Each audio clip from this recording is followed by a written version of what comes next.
አሸናፊው ቀድሞ በተለየው እና የገብረመድህን ኃይሌው መድን ሻምፒዮንን ያደረገው የ2017 የኢትዮጵያ ፕሪሚየር ሊግ የ35ኛ ሳምንት ጨዋታዎች ከሳምንቱ አጋማሽ ጀምሮ የተካሄዱ ሲሆን ዛሬ ሰኔ 7ም ቀጥለው ይደረጋሉ።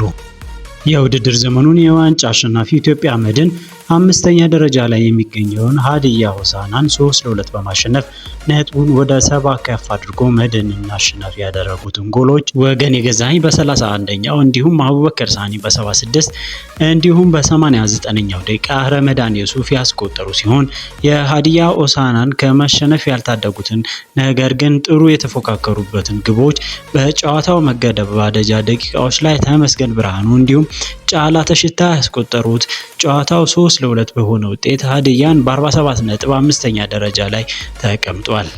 የቅዳሜ ሁለተኛ ጨዋታው የሸገሮቹ ክለቦች ቡናን ከፈረሰኞቹ ጊዮርጊሶች በ9 ሰዓት አገናኝቶ የነበረ ሲሆን ቡናማዎቹ 2-0 በማሸነፍ በ59 ነጥብ ሁለተኝነታቸውን ማስጠበቅ ችለዋል።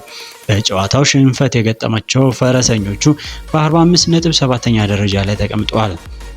በቅርቡ ያረፈውን ታላቁን ተጫዋቻቸውን ሙልጌታ ከበደን ባሰቡበት ጨዋታ ፈረሰኞቹ 2 ግቦችን በማስተናገድ ሽንፈትን አስተናግደዋል። የቡናማዎቹን ማሸነፊያ ግቦች ናይጄሪያዊው ዲቫኒያ ዋችኮም እንዲሁም አማኑኤል አድማሱ በ28ኛው እንዲሁም በ66 ደቂቃ አስቆጥረዋል።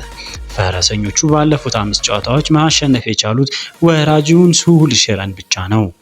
እነዚህ የቅዳሜ ጨዋታዎች የተከናወኑት በአዳማ ሳይንስና ቴክኖሎጂ ስቴዲየም ነበር።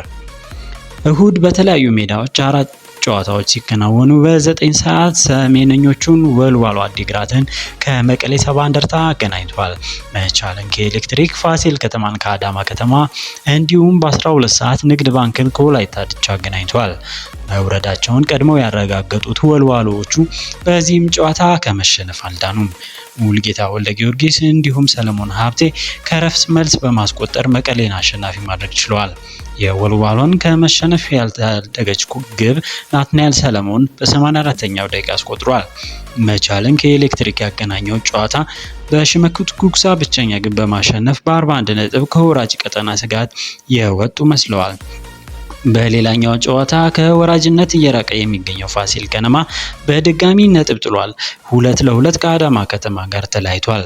ነቢል ኑር ጨዋታው በተጀመረ በ7ኛው ደቂቃ እንዲሁም በአድናን ረሺድ ባገቧቸው 2 ግቦች ከረፍት በፊት መርተው የነበር ቢሆንም ጨዋታውን ከረፍት ሲመለስ የውበቱ አባታው ፋሲል የተሻለ አቋሙን በማሳየት በጌታነህ ከበደ እንዲሁም በአንዋር ሙራድ ጎሎች ከመምራት ተነስተው አቻ መሆን ችለዋል። በዚህም ውጤት አዳማ የወራጅነት ስጋት ሲኖርባቸው 39 ነጥብ 16ኛ ደረጃ ላይ ተቀምጧል። ፋሲል በ42 ነጥብ 11ኛ ደረጃ ላይ ተቀምጧል። ከቀኑ 12 ሰዓት ንግድ ባንክ ከወላይታ ድቻ ባገናኘው መርሃ ግብር ባንክ 3-2 በሆነ ውጤት አሸንፏል። አዲስ ጊዳይ ኪቲካ ጅማ እንዲሁም ሳይመን ፒተር ከረፍት በፊት ሲያስቆጥሩ የወላይታ ድቻን ግቦችን ካርሎስ ዳምጠው እንዲሁም እየው ተስፋዬ ቢያስቆጥሩም ከመሸነፍ አልዳኑም። በአዳማ ሜዳ የተካሄደው የእሁድ የመጨረሻው ጨዋታ ንግድ ባንክ በ43 ነጥብ 10 እንዲሁም ወላይታ ድቻ በ45 ነጥብ 8ኛ ደረጃ ላይ ይገኛሉ። የደረጃ ሰንጠረዡ ያልተራራቀ ነጥብ የሚታይበት ሲሆን ከ3ኛ ደረጃ የሚገኘው ባህር ዳር እንዲሁም እስከ 16ኛ ደረጃ ያለው አዳማ ያለው የነጥብ ርቀት 12 ነጥብ ብቻ ነው። ይህም በደረጃ ሰንጠረዡ ላይ ተለዋዋጭ ባህሪ እንዲኖረው አድርጓል። ዛሬ በወንጂ ሁለገብ ስታዲየም 2 ጨዋታዎች ሲዳማ ቡና ከአርባ ምንጭ ከተማ በጠዋት 3:30 እንዲሁም 9 ሰዓት ባህር ዳር ከተማ ከሐዋሳ ከተማ ሲጠበቁ በሲዳማ ቡና በኩል የኢትዮጵያ ዋንጫ አሸናፊው ሲዳማ ቡና በአሰልጣኝ አዲስ ካሴ እየተመራ ከአርባ ምንጭ 0-0 በመለያየት ነጥብ ተጋርቶ ወጥቷል።